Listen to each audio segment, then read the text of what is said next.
Welcome to Nandigama news. నియోజకవర్గంలో జరిగిన ప్రధాన వార్తలను నందిగామ టీవీ మీ ముందుకు తీసుకొచ్చింది. నందిగామలో కేంద్రీయ విద్యాలయాన్ని ఎమ్మెల్యే తంగిరాల సౌమ్యతో కలిసి విజయవాడ ఎంపీ కేసినేని శివనాథ్ పరిశీలించారు. పాఠశాలలో సదుపాయాలను పరిశీలించిన అనంతరం మీడియాతో మాట్లాడారు. అవిగన్ అంటే రకరకాల ట్రోల్స్ వస్తున్నాయి, అవి చెప్పుకోవడానికి కూడా సిగ్గుచేటుగా ఉన్నాయి. నిజంగా ఒక రాష్ట్ర రాజధాని ఉండాలని ప్రజలందరూ కోరుకుంటాం. ఆ కోరుకున్న రాజధానిని ఒక జోక్గా అంటే ఒక జోక్ లాంటి ఏమంటారు దాన్ని కామెడీ పీస్ లాగా తయారు చేసిన ఘనత పులివెందుల ఎమ్మెల్యే జగన్ రెడ్డికే దక్కింది. ఒకటే గుర్తుంచుకో, రోజు రోజుకి ఊసరవెల్లిలాగా రంగులు మారావు. ఒకరోజు అమరావతికి 50,000 ఎకరాలు కావాలని అసెంబ్లీ సాక్షిగా చెప్పావు, తర్వాత 3 రాజధానులు అన్నావు, తర్వాత విజయవాడ గుంటూరు అన్నావు, ఇప్పుడు కొత్తగా మావి గన్ అంటే అసలు కొత్తగా ఒక వింత ప్రజలైతే ఒక వింత సౌండ్ వినపడుతుంది వాళ్ళకి.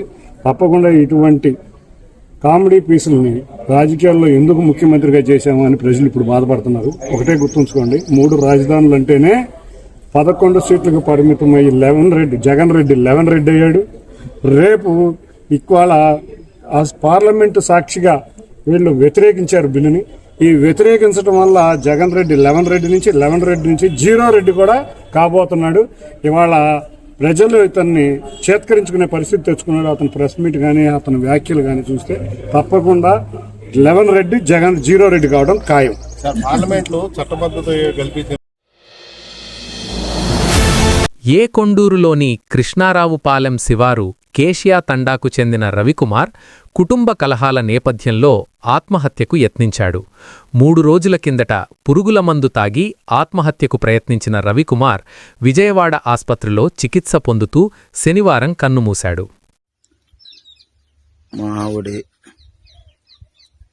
మా వాళ్ళు, మా అత్తగారోళ్ళు, వాళ్ళ మాయవాళ్ళు అందరూ కొట్టి వాళ్ళ ఇంటికి మామని పిలుచుకెళ్ళారు. రామంటే రాను, ఏడాకులు ఇస్తానంటుంది.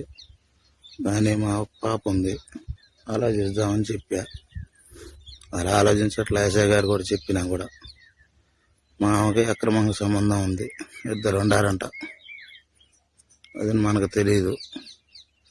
మా అత్తగారింటికి మొన్న వెళ్తే నాకు మొగుడు ఉండవు, 2 ఉండారు, ఎవరికి కావాలంటే వాళ్ళకి చేసుకుంటా అని చెప్తుంది.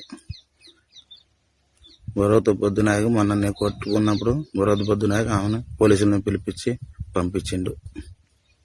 అందుకే నేను మందు తాగి చచ్చిపోతున్నా. ఇప్పుడు ఇక మందు కూడా ఏడా ఉంది, బండి మీద మందు తాగి చచ్చిపోతున్నా.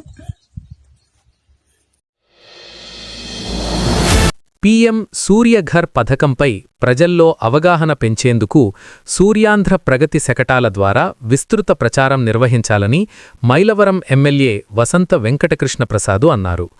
ఇబ్రహీంపట్నం మండలంలోని కేతనకొండ గ్రామంలో పలు గృహాలపై అమర్చిన సౌర విద్యుత్ ఫలకాలను ఎమ్మెల్యే వసంతకృష్ణ ప్రసాదు పరిశీలించారు.